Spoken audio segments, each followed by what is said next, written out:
एक नहीं, दो नहीं, तीन या चार, पांच भी नहीं, कुल 32 कारों में बम लगाकर देश भर के कई शहरों को दहलाने वाले खतरनाक प्लानिंग की तैयारी थी।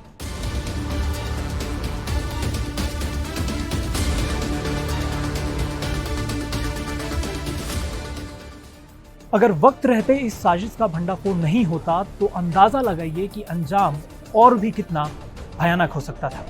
दरअसल लाल किला बम धमाके मामले में लगातार कई बड़े खुलासे सामने आ रहे हैं। इसी कड़ी में अब सुरक्षा एजेंसियों ने यह पता लगाया है कि अल फलाह यूनिवर्सिटी में कमरा नंबर 13 में एक बड़ी साजिश रची जा रही थी। इस साजिश के तहत भारत के अलग अलग हिस्सों में धमाका करने के लिए भारी मात्रा में विस्फोटक खरीदे गए थे।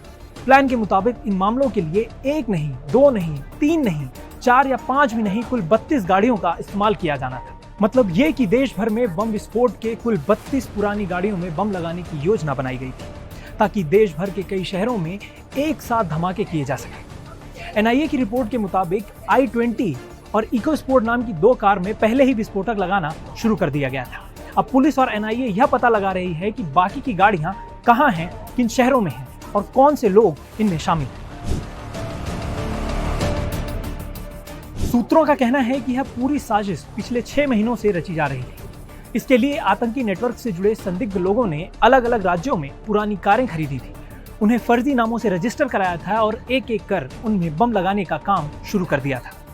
उनकी प्लानिंग थी कि किसी महत्वपूर्ण त्योहार या किसी बड़े सरकारी आयोजन के दौरान इन सभी 32 गाड़ियों में एक साथ धमाका करके हिंदुस्तान को हिला दिया जाए और ज्यादा से ज्यादा तबाही मचाई जाए।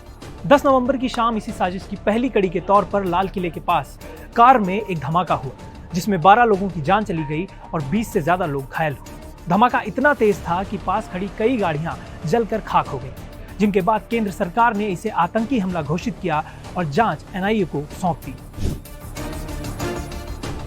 जांच में सबसे अहम सुराग फरीदाबाद की अल फलाह यूनिवर्सिटी से मिला। दिल्ली पुलिस की स्पेशल सेल और एनआईए की टीम ने यहां के 2 फैकल्टी टीचर डॉक्टर उमर नबी और डॉक्टर मुजम्मिल के कमरों से 3 डायरियां और नोटबुक बरामद की है। इस नोटबुक और डायरियों में रासायनिक सूत्र, टाइम सेट करने के कोड और कई जगहों के नक्शे भी मिले हैं। पुलिस के मुताबिक ये डायरी और नोटबुक डॉक्टर उमर के कमरा नंबर 4 और डॉक्टर मुजम्मिल के कमरा नंबर 13 से डायरियां मिली है। तीसरी डायरी उस जगह से बरामद हुई जहां से धमाके के पहले 360 किलो विस्फोटक पकड़ा गया था। यह जगह अल फलाह यूनिवर्सिटी से करीब 300 मीटर दूर है। जांच में पता चला कि डॉक्टर उमर नबी को धमाके से कुछ घंटे पहले दिल्ली के तुर्कमान गेट इलाके में देखा गया था। सीसीटीवी फुटेज में वह जीन्स और शर्ट पहने हुए दिखाई दे रहा है। पुलिस का कहना है कि यह सीसीटीवी फुटेज तब का है जब उमर नबी शाम की नमाज पढ़ने मस्जिद गया था और वहीं से लाल किले की ओर निकला, जहां बाद में धमाका हुआ। जांच में यह भी सामने आया है कि उमर नबी सुबह 7 बजे से फरीदाबाद के लिए निकला था और दिन भर कनॉट प्लेस, दरियागंज जैसे इलाकों में घूमता रहा। उसे आखिरी बार लाल किले के पास देखा गया। इसके बाद से उसका कोई सुराग नहीं मिल सका। अब NIA, Delhi police special cell और आईबी की टीमें मिलकर यह पता लगाने में जुटी हैं कि इस गिरोह के बाकी लोग कौन हैं और देश भर के किन किन शहरों में इनके स्लीपर सेल सक्रिय हैं।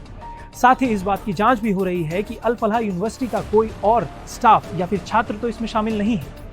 खुफिया एजेंसियों का अनुमान है कि यह नेटवर्क पाकिस्तान से संचालित हो रहा था और इसके तार जम्मू कश्मीर से लेकर दक्षिण भारत तक फैले हैं।